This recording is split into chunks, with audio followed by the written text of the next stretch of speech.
बनाकर डालते जाएंगे और ये अपने आप ही ऊपर आ जाएगा। जैसे ही हो जाएगा अपने आप ऊपर आएगा, देख सकते हो। अभी दिखा सकती हूँ मैं आपको, ऊपर आ जाएगा।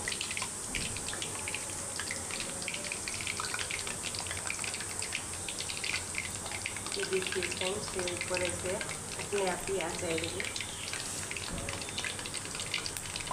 जैसे ही वो अंदर से चल जाएगा, देखिए आप ऊपर आ गए, अपने आप ही ऊपर ऐसे आ जाएंगे। तो हमारा गुलाब जामुन थोड़े ब्राउन हो जाए, उसके बाद हम निकाल लेंगे। અને આ રીતે આપણે આપણા ગુલાબજાંબુ બધા તળી લઈશું અને આ આપણા ગુલાબજાંબુ તૈયાર છે, એને આપણે કાઢી લઈશું, થોડીવાર નીકળવા દઈશું। આ રીતે મેં બધા જ ગુલાબજાંબુ તૈયાર કરી લીધેલા છે, જેને આપણે ચાસણીની અંદર નાખી દઈશું।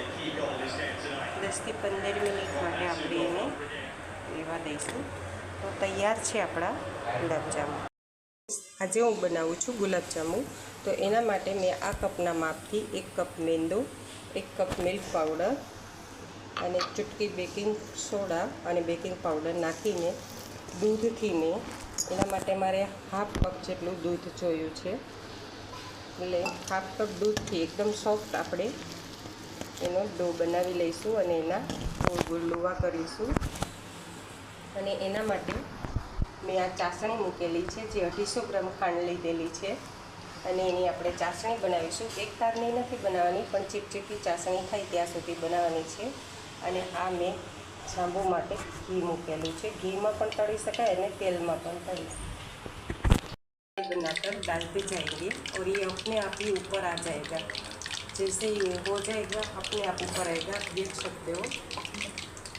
अभी दिखा सकती हूँ मैं आपको, ऊपर आ जाएगा।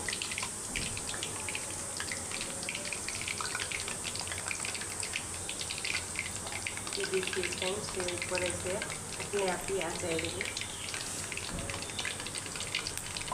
जैसे ही वो अंदर से चल जाएगा, देखिए आप ऊपर आ गए, अपने आप ही ऊपर ऐसे आ जाएंगे। तो हमारा गुलाब जामुन थोड़े ब्राउन हो जाए, उसके बाद हम निकाल लेंगे।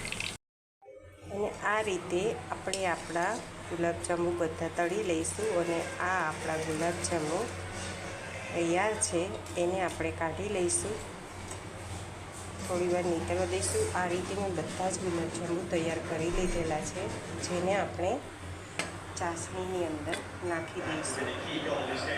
10થી 15 મિનિટ માટે આપણે એને લેવા દઈશું। તો તૈયાર છે આપણા ગુલાબજાંબુ।